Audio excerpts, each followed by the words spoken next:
Hello, everybody. So, Superman and Lois has finally returned for season 2. So, today I'm going to talk about the first 2 episodes. Let's go.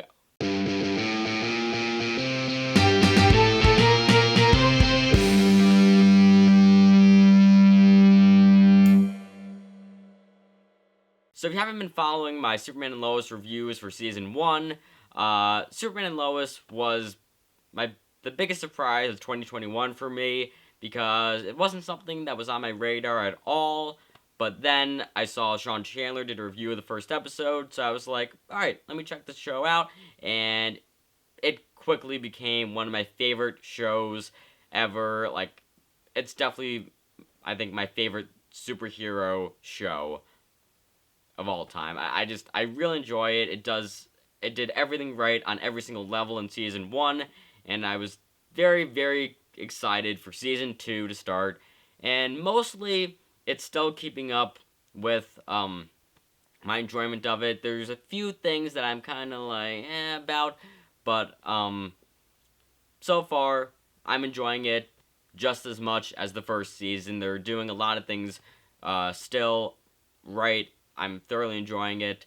So yeah, and I'm very excited to see the rest of the season. But I'll jump right into it with talking about episode 1, and I'll talk about Sorry, I have my notes, my phone here. That's why I'm looking down there. But yeah, so I'm gonna start off talking about Superman and the new general. Their kind of conflict going on there, where starts off Superman saves a North Korean submarine, and this starts off the conflict where the new general, since General Lane stepped down at the end of last season, this new general, there's starting to be a conflict where he wants Superman to just, only deal with situations in a way that,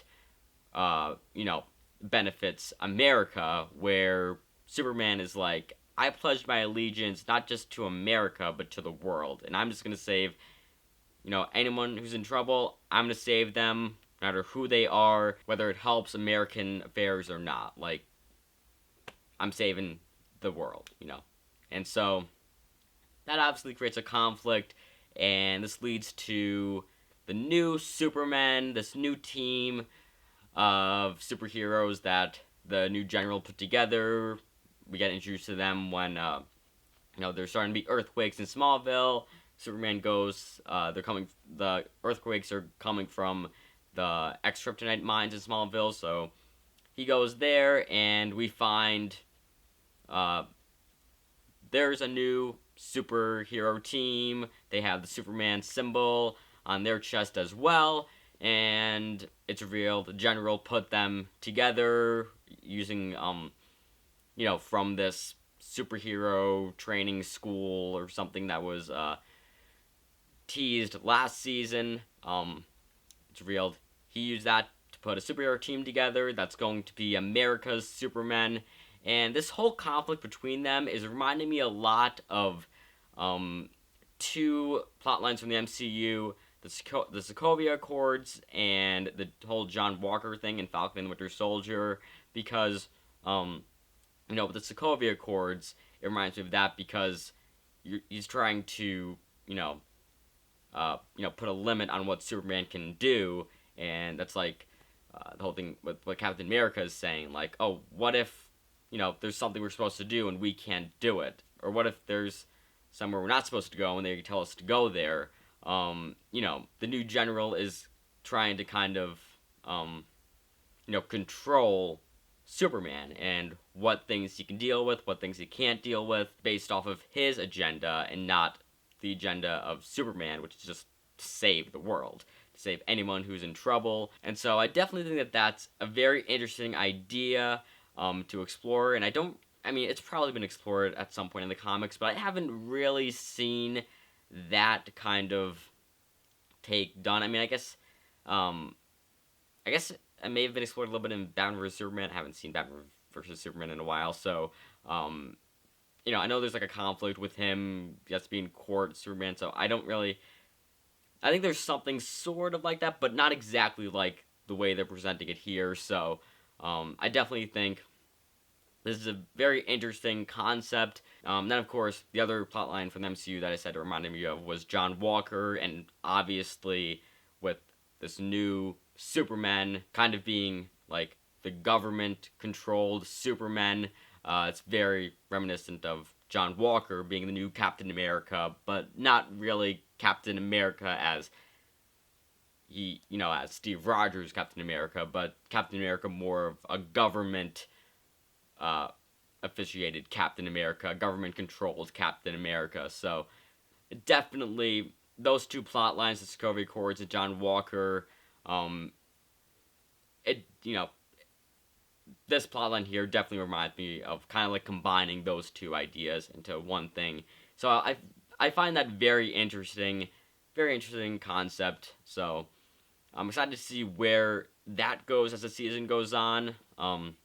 We get a little bit more of that in the second episode, which I'll get to later when I talk about that. But next, I am going to talk about relationship problems. That's basically a lot of what the first episode is a ton of relationship problems. Start off with Clark and Lois. They kind of have a bit of an argument going on, mainly just based around Lois feeling guilty about not reacting when Natalie came to Earth at the end of the last season. She just kind of like freezes and doesn't react to it at all, where she kind of feels like she should have said something to her because she is the doppelganger of her mother from her Earth, so she feels like she should have said something, but she didn't, and she feels guilty about that, and she's kind of taking that out on Clark and John and Jordan. She catches John, let's just say, home alone with his girlfriend in his bedroom, doing some activity, and so, she catches him doing that, gets mad at him, then gets mad at Clark for leaving him alone at home with his girlfriend because he had to go off and save the North Korean submarine. And then she also gets mad at Jordan for being very secretive about what he's doing with Sarah because she thinks he's doing the same thing that she caught John doing with his girlfriend. And so, she's just kind of getting mad at everybody, but it's mainly just coming from her guilt over not reacting when Natalie arrived. And so, speaking of Natalie, I'll talk a little bit about her plotline, Jonathan Irons and Natalie. She's kind of not, she's having trouble fitting in on this new Earth, having trouble coming to terms with the fact that the doppelgangers of the people from her Earth on this Earth are not the same people. And, she's seeing her friends at school that, were her friends on her Earth, but they don't even know her on this Earth. And so she's having a lot of trouble coming to terms with that fact. But eventually they decide to go back to Smallville, and she talks with Lois, and that whole thing gets resolved, and they actually end up moving in with the Kents, which is definitely going to lead to interesting stuff moving on in the season. We get some interesting stuff in episode 2, which I'll get to in a second with that, but also with this, Clark and Lois's relationship gets resolved. But another relationship that seems to have some problems this episode is Kyle and Lana. So Lana is helping this guy Daniel Hart run for mayor, and Kyle's a little bit jealous of the amount of time she's spending with him. Is kind of feeling like she may be catching feelings for him, but they end up talking, and that also gets resolved. But before that, Clark and Lana talk about how they're both having relationship problems, and they give each other advice. And I am so glad that they didn't, because like for a second I was kind of nervous that they were going to do like something where they cheat on their spouses with each other because they used to date. Definitely glad they did not do that. That would have been a bad idea. And I think overall they do a pretty good job with Clark and Lana's, you know, relationship, their friendship, kind of, not making it like, a weird thing, not even like having really any like hints of like romantic stuff to it. It's really just, yeah, they're best friends from their childhood. They, I guess, dated at some point. Maybe, actually, I don't even know if they did in this version, because I think he may have left before he would have even dated her. So I think they're just kind of friends. Um, so, I think they do a good job with their, uh, you know, their dynamic, not making kind of like a weird thing. So, yeah, glad they did not go the route of having them cheat on their spouses with each other. And so, yeah, both of their relationship problems get resolved. And now we'll get to the one that does not get resolved this episode, Jordan and Sarah. So, Jordan and Sarah, Sarah comes back from camp, and you pretty much immediately can tell something happened at camp, that she's hiding. She's starting to act weird around Jordan. So yeah, you kind of tell something's up, something weird happened. Something happened at camp that is causing her to see Jordan or act different around Jordan. So that's kind of the extent that this episode goes with that. Kind of just like setting up that idea that something happened at camp that is making her act weird around Jordan. And we don't find out what that is just yet. We do find out in episode 2, which I'll get to in a second. I'm a little bit frustrated about what they ended up doing with that, but again, I'll get to that later in the video. But yeah, so something is clearly off, and that's the extent this episode goes with it, and it doesn't really get resolved here. And so then I'll move on to talk about the final moments of the episode, where we get the Doomsday tease. So, like I said before, earthquakes are starting to happen in Smallville. It's coming from the ex-kryptonite mines, and we find out at the end of the episode that it's not really earthquakes, but it's Doomsday trying to make his way through the rocks, and we see an arm pop out through the rocks, and that's where the episode ends. And rumors say that it's going to be Doomsday, or it's been confirmed that it's going to be Doomsday. So we haven't found that out yet on the show, but we have found that out based on confirmations in real life of where the show is going. So we do know Doomsday is coming. That's what this tease was, and we get a little bit more in episode 2, which I will talk about now. So, episode 2, I definitely think I enjoyed episode 2 a little bit more. I definitely enjoyed it more than the first one. I think where the first one, I think it just focused a lot more on relationship problems and sex ed. Like, it just... Yeah, it wasn't really as much of what I really want from a Superman show. As much as last season, like a lot of times, like in my reviews, I would say I like the family drama stuff a little bit more, or just like I appreciated that a little bit more than the Superman stuff. I mean, I just don't really want a Superman show focusing so much on relationship problems and sex ed. Like, it's just, I don't know. So, yeah, that did not interest me as much as the stuff happening here. Specifically, the return of Tal-Rho. So, Clark is having these visions, and he thinks it may be tied to him being mind-controlled by Zod in the previous season. So, he's like, I wonder if there's a connection there. I have to go talk to Tal-Rho. So he goes to the prison that he's being held in and asks him about it, and he says he would have to bring him to his fortress to run some tests. He's like, yeah, no, not gonna do that. You're kinda a super villain.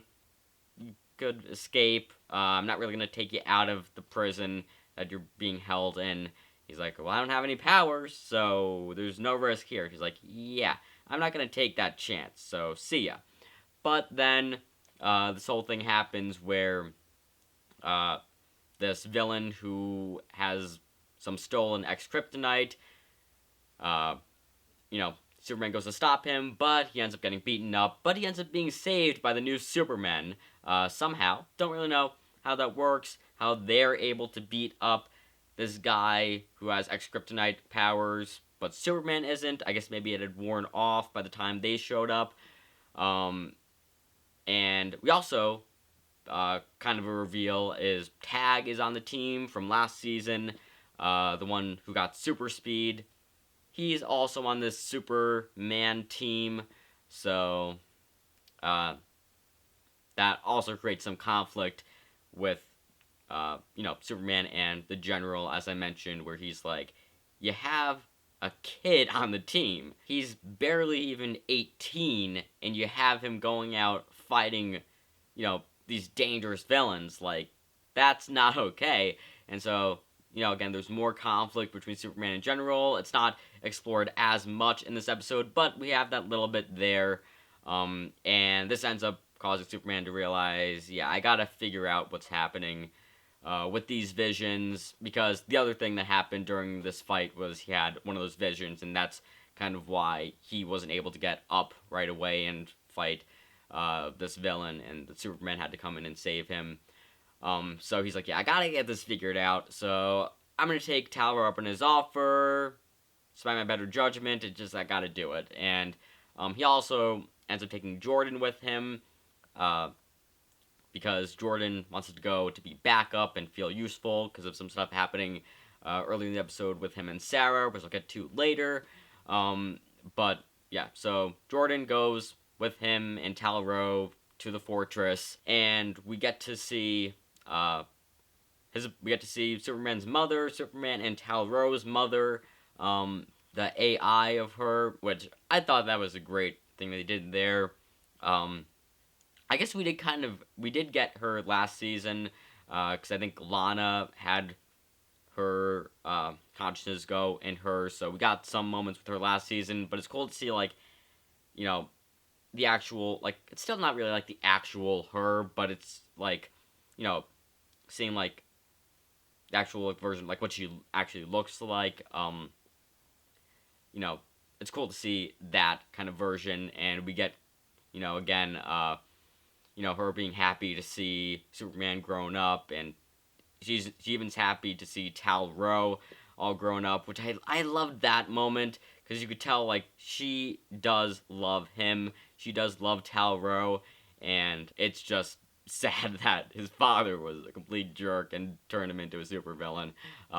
So she's also happy to see Jordan, and, again, we have Superman tell her about, John also, and so she's happy to hear he's, has a family. And so she ends up doing some tests to figure out what's wrong with Superman, and she's about to reveal what it is, but then another vision happens, and Tal-Rho ends up starting to, beat Superman up, because it's revealed he actually still has his powers. He lied, of course, and so he starts beating Superman up, but Jordan steps in and defends his father, which I loved that they kind of gave him that moment, even though eventually Tal-Rho does, get him in a headlock, so, he isn't that successful with his efforts, but it's cool to see, he's becoming more powerful, he's getting more control over his powers. I like that they had that moment where he stands up to Tal-Rho. I like that. But, yeah, so, again, he kind of, eventually, his efforts fail, Tal-Rho gets him in a headlock, and there's another moment that I liked, is that his mother is, he's telling him that she sees good in him, and she's telling him to stop, and I wonder, is he gonna get a redemptive arc? I hope he does. I hope this season leads with him, ends up having him get a redemptive arc, because that would be very cool. but yeah, so she says she sees good in him and tells him to stop, but then Superman kind of snaps out of it and attacks him because he's, has his son in a headlock. He's mad, so he starts beating him up, but then their mother tells him to stop, and she reveals, or she's about to reveal, what is wrong with Superman, but then it cuts away before she can say it. Then later on, Clark is talking to Lois and John Henry Irons, and he tells them that it is because of an interdimensional being that's causing this, which we know is Doomsday, and they realize they made the connection between the visions and the earthquakes and realize that the earthquakes aren't really earthquakes, but it's Doomsday trying to break through, and also, Lois and John Henry Irons, they had a plot line in this episode where they were investigating the earthquakes, and you have this, also, in that plotline, you have this one moment where, okay, I'm gonna talk about two moments. So there's one moment where John Henry Irons looks at Lois, and then you get a flashback of his Lois on his Earth that he was married to, and then, she's standing in front of a window and turns around, and then it cuts back to the present, and that Lois turns around in the same way, and then later on, you have Lois say to him that, it must be hard seeing her because he was married to her on a different Earth. He says, I'll make the adjustment. And you can kind of see there's some stuff going on there where, he's having trouble kind of keeping the distinction in his mind of, like, this is a different Lois. This is not the Lois I was married to. This is a totally different person. He's kind of having a bit of trouble making that distinction fully. And, I don't know where exactly they're going with it. I don't think that they would go in the sort of way that would be like him trying to get with her, them cheating, like Lois cheating on Clark with him. I don't think they would go that route. I don't know where exactly they're going to go. It may be possible. Okay, here's my prediction. Because I think also there was this thing going on where he was saying he retired, and Lois was kind of pulling him back in to try to investigate these earthquakes. And I think eventually he's going to have to be Steel again and fight with Doomsday or something. And I think what's going to happen is he's going to have to sacrifice himself to save Nat, to save Lois, and that way you can have this kind of situation where he's like, he loves Lois, but you don't have to have this thing where, they are together. Because you absolutely can't, because he's with Clark and you want to have Clark and Lois. So that's kind of my prediction for where this season is going, because I think every single time in a movie or show where someone has to come out of retirement to, do this one last time, they end up dying by the end of it. So I feel like that's kind of where this is going. So then I'll move on and talk about Jordan, Sarah, and Nat. So we kind of continue the relationship problems between Jordan and Sarah. And we also have this thing where Sarah and Natalie start getting along on her first day, and she ends up blowing off Jordan to help fix her dad's car with Nat, and this is what kind of leads to Jordan going with Superman to Tal-Rho's fortress, because he kind of wants to feel useful, since, his girlfriend blew him off to be with, hang out with somebody else after school. And so, then, while they're fixing the car, they're starting to talk, and Natalie, recognizes that Sarah, there's something going on with her. She's acting weird around Jordan. He's kind of asking her, like, what's going on with them? Why, what's the problem going on with them? Why is she acting weird around him? And, she kind of knows she's hiding something, and she's trying to get her to kind of say it, but I guess she doesn't, or at least we don't see her tell Natalie, but later on in the episode, it's revealed. She finally tells Jordan what happened at camp, and she tells him that she kissed somebody, and it was a girl. I'm sorry, but that's just the frustrating thing, because it's like, now it makes this thing, like the fact that she kissed a girl, it just makes it, like, now it can't be just she kissed somebody at camp, and this causes her and Jordan to break up, but eventually they're able to reconcile and get back together later on. Now, instead of that, it has to be this plot line where Sarah is questioning her sexuality and ends up finding out that she's really a lesbian and breaks up with Jordan and ends up dating a girl. And then you put that together with the fact that who's the person that she blew off Jordan to hang out with after school? Natalie. So now you kind of realize she's going to end up breaking up with Jordan and dating Natalie. That's kind of where this is going. And it's just like, it's frustrating because it's just kind of like, it's just a classic CW Arrowverse thing to do. It's like, oh, yeah, we had this couple that you enjoyed last season that we spent so much time setting up, but we need to have a gay relationship on the show, so we're gonna mess up that relationship and do the gay thing. And listen, it's fine. You could have a gay relationship on the show. You could have a lesbian couple on the show. It's fine. But don't mess up the couple that just set up in the last season to do that. I mean, their relationship was something I really, really enjoyed in season 1. I loved their relationship, seeing them finally get together. But it's like, oh no, we're just, we need to have our gay relationship on the show, so we'll make Sarah a lesbian or bisexual or something, and we're gonna have her break up with Jordan and be with Natalie.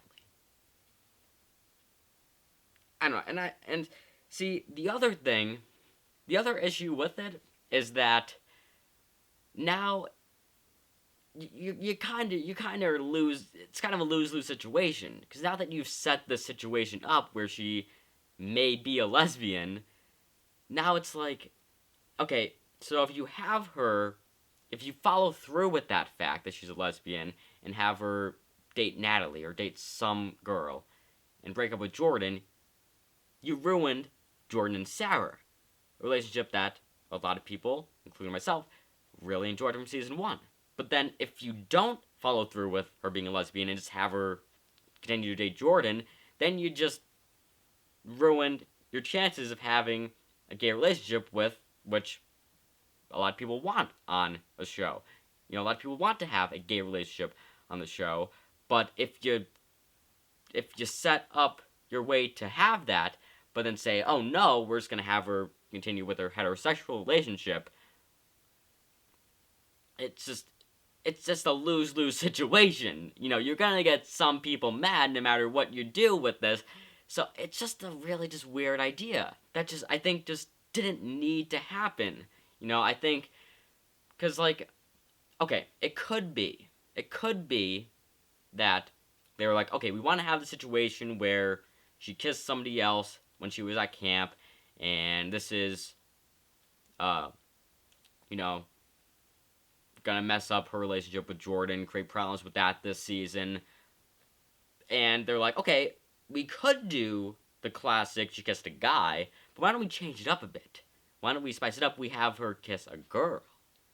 But the issue is that you can't just change that, because then that makes, you can't just change that and be like, oh yeah, we just, wanted to do that. It's like, no, because then it creates an issue where now you have to have the plotline be she's questioning her sexuality. So even if that unlikely scenario, that this isn't them trying to make Sarah actually a lesbian and actually date a girl, probably Natalie, if that unlikely scenario happens, that wasn't what their goal was, then it's like, that doesn't work, because you can't just switch out that, you can't just make the person you kissed a girl and just not follow through with her not questioning her sexuality or something. Like, you get what I'm saying. You get the point I'm trying to get across. Like, you just created a situation where there's really no possible way you could have something come out of this that won't get people angry. Won't get someone angry. So, yeah. I just think this was a terrible idea. It just doesn't really make much sense at all. And it's something that it's making me frustrated with the show now, because they were going so good and then they had to do something like this, and it makes me frustrated because again, it's the kind of thing that Arrowverse does all the time. It's the kind of stupid scenario that they do that turns people off of the show, that just doesn't need to happen. Because like I thought this was going to be the show that would work. I thought this was going to be the one that would be great all the time. That would continue. It wouldn't, die after the first season. But they're 2 episodes in and they already did something that is frustrating. So it's just, I'm sorry. It's just, I think I went on a bit of a rant there, but it's just, it's such a weird choice to make. So overall, I enjoyed these first 2 episodes. I think a lot of what they're doing is great, and I think I'm very excited for whatever happens in the rest of the season, relating to the whole, doomsday stuff, and, this whole thing with the general, the conflict with the general and Superman, and this new Superman team. I think that's all interesting stuff. So pretty much everything about the show, I am still very much enjoying. It's just this one plot line of Sarah kissing a girl when she was at camp. That's probably going to lead to her becoming a lesbian and dating Natalie. That's not something that I'm particularly, excited about. I don't really think that's a great idea. So, yeah. Those are my thoughts on the first 2 episodes of Season 2 of Superman and Lois. Please comment below yours, and remember to give this video a like, subscribe to the channel, and maybe check out some of my other videos. And with that said, that's a wrap.